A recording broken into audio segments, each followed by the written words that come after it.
Assalamualaikum warahmatullahi wabarakatuh. Halo guys, kita bertemu lagi dalam mata kuliah algoritma. Hari ini kita akan melanjutkan materi tentang algoritma. Terakhir kita sudah bahas materi mengenai if. Oke, saya share screen dulu.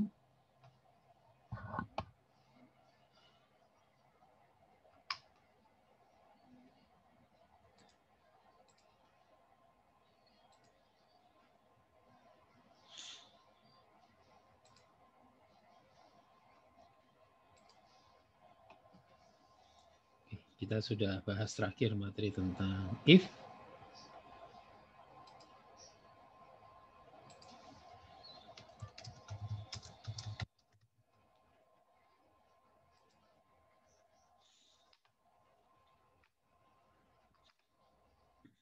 Terakhir kita bahas materi mengenai ini.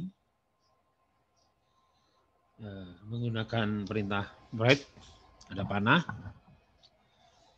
Sekarang kita bahas tentang materi pseudocode menggunakan if.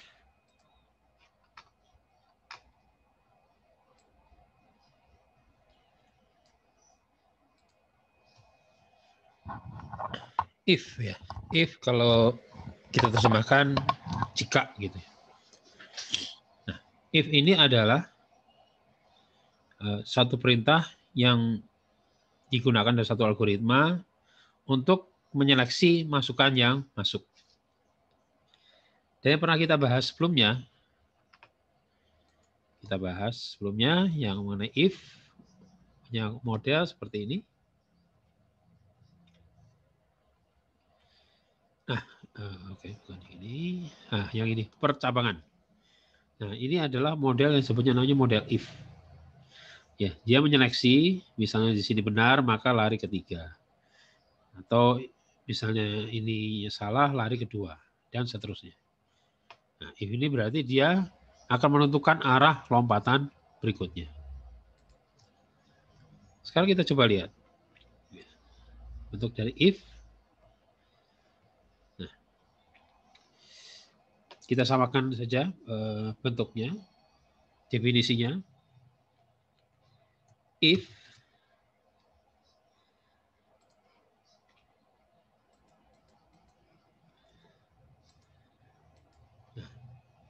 if ini adalah perintah percabangan.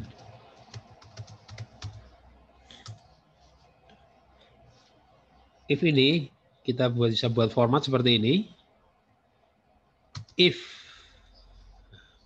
kita tulis huruf kecil. Nah, di sini kita tulis satu statement. Ya, statement ini adalah satu statement yang kondisional ya. Jadi ini kita tulis ini kondisional. Kondisi ya. Kemudian ada berikutnya kata kunci then.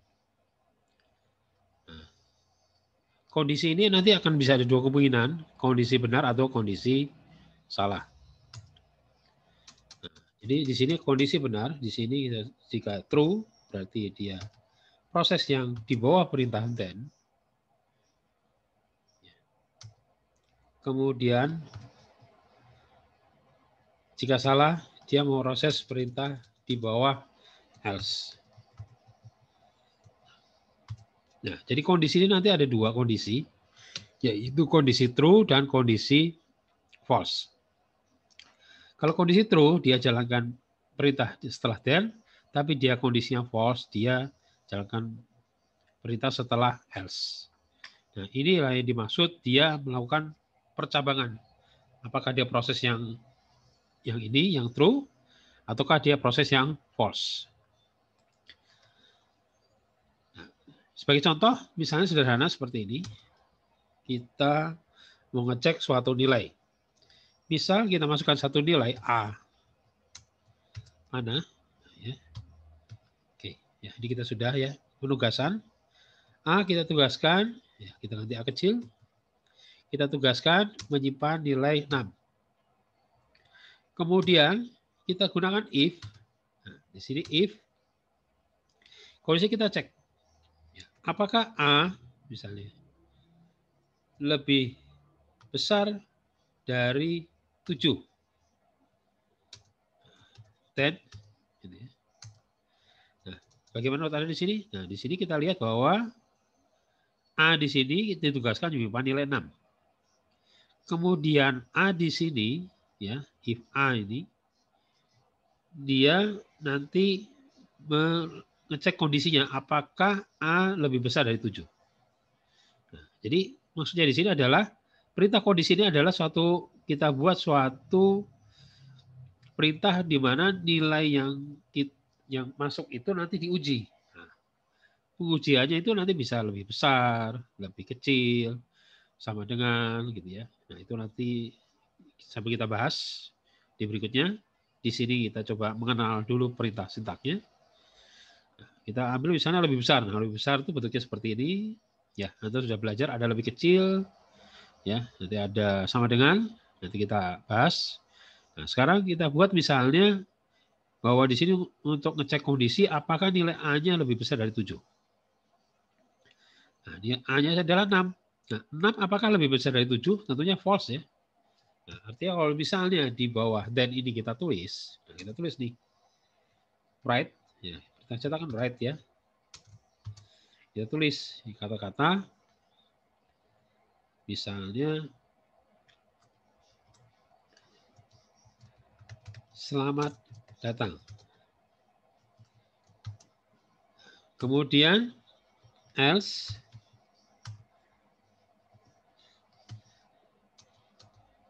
kita tulis di sini right. Halo, jumpa lagi. Maaf. Oke.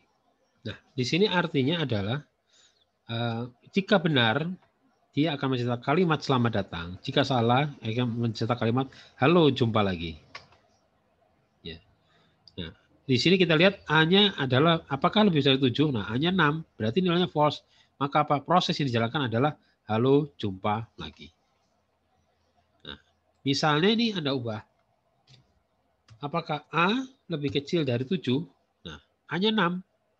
6 adalah lebih kecil dari 7, berarti bernilai true. Karena dia bernilai true, maka yang akan dicetak adalah selamat datang. Jadi kalau dengan kita mengubah ini, karena dia bernilai true, dicetak selamat datang. Tapi jika salah, dia cetak false atau false, halo, jumpa lagi. Ya. Itulah perintah yang namanya perintah if atau kondisional. Nah, dalam banyak kasus nanti dalam implementasi algoritmik biasanya cukup banyak yang menggunakan if. Kita lihat misalnya contoh yang lain ya. Jadi ini kalau dari contoh-contoh sebelumnya ini semua belum menggunakan if karena memang prosesnya itu input proses output. Nah, di sini juga input proses output. Hanya prosesnya adalah ada proses dia menyeleksi dari inputnya sebelum mengeluarkan suatu output. Jadi kalau sebelumnya prosesnya langsung dihitung ya, langsung diproses. Di sini adalah di prosesnya adalah dia seleksi dulu. Nah, dari seleksi itu dia akan memilih mana output yang dikeluarkan. Artinya dua kalimat ini selamat datang, halo jumpa lagi adalah dulunya output. Hanya output mana yang dikeluarkan tergantung hasil pengujian kondisional di sini. Ya. Oke, misal kita ambil contoh lainnya.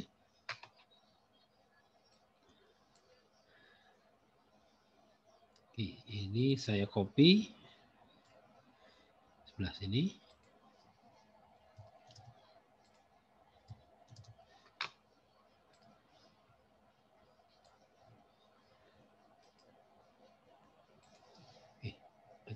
Maaf.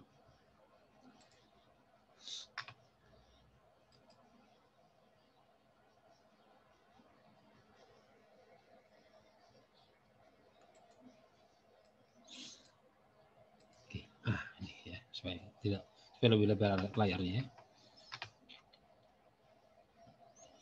Oke, di sini sekarang ya sama perintah percabangan. Nah, sekarang kita ganti di sini masih tetap aja misalnya ya.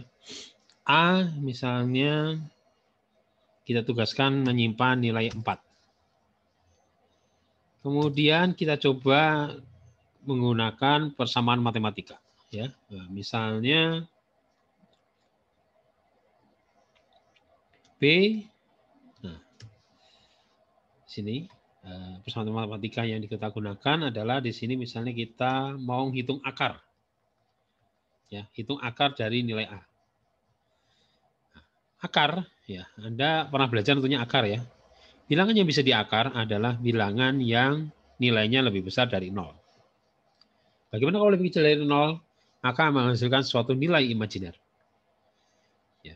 Nah, nilai imajiner itu tidak bisa langsung diproses. Ya. Nah, nilai imajiner itu artinya nilai itu nanti akan ditambah suatu, misalnya ada tulisan imajinernya diwakili dengan I. Gitu ya. Misalnya hasilnya 2 tapi imajiner. Misalnya akar minus 4. Ya. Kan akar itu adalah, ya, misalnya saya tulis di sini, 4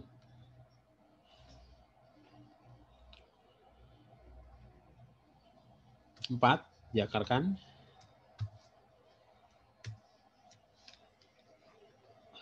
Coba kita lihat di sini ada matematika atau tidak.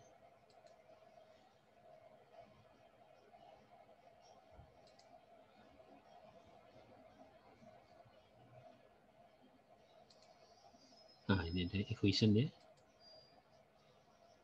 Oke, kita cari, atau ini aja simbol.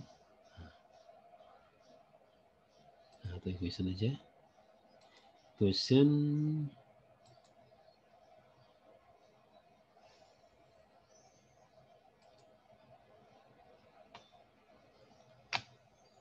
oke ya, kita modif aja dari sini.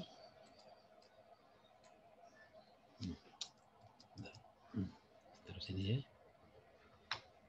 Insert equation.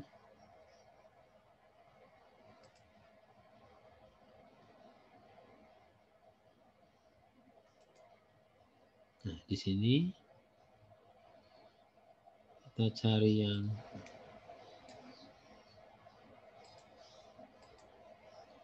akar. Nah, ini ya. Nah, ini oke. Nah, kita tulis misalnya di sini P sama dengan akar 4. Tentunya nilai B, ya, berapa nilai B? Tentunya Anda bisa menjawab. Nilai B adalah sama dengan 2. Ya. Nah, sekarang bagaimana kalau ini saya ganti dengan minus 4? Nah, minus 4 ini adalah satu nilai di mana kalau dikuadratkan ya tidak akan pernah mendapatkan nilai minus 4 ya. Jadi kan akar ini kuadratnya gitu ya. Ya, jadi kalau dipindahkan ke kiri jadi kuadratnya. Maka kalau akar minus 4 hasilnya bagaimana? Menjadi 2 imajiner. Nah, dikasih I. Nah, tentunya dengan kondisi seperti ini,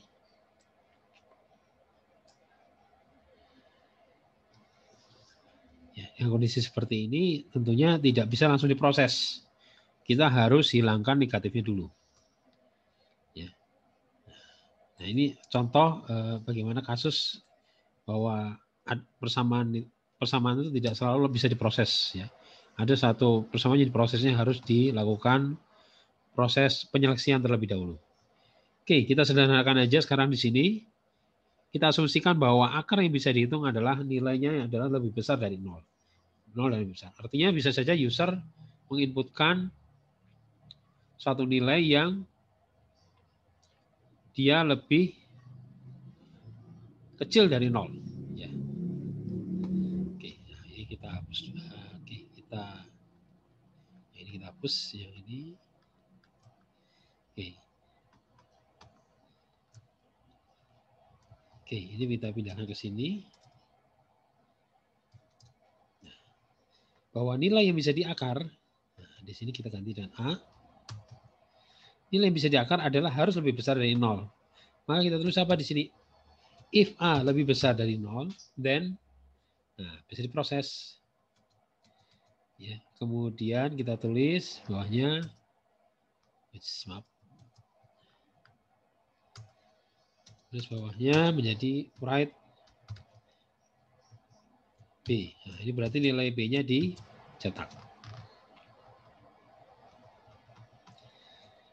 Nah, ini ada 2 baris ya di bawah perintah then sebelum else.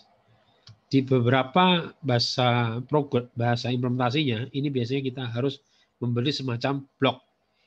Karena ada lebih dari satu perintah di bawah perintah then. Nah, blok di sini adalah untuk memastikan bahwa ini dianggap satu proses.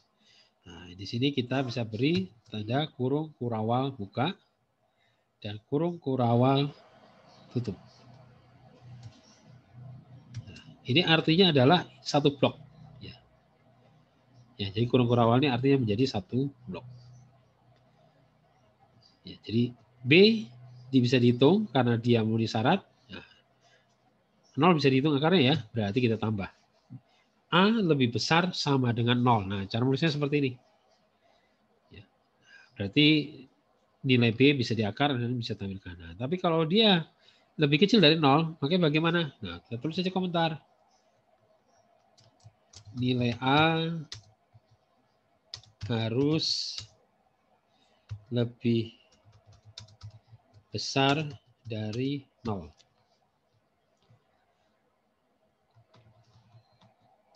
Oke. Ya, nah itu seperti ini. Ya, artinya kalau dia true bahwa A lebih besar dari 0, ini diproses.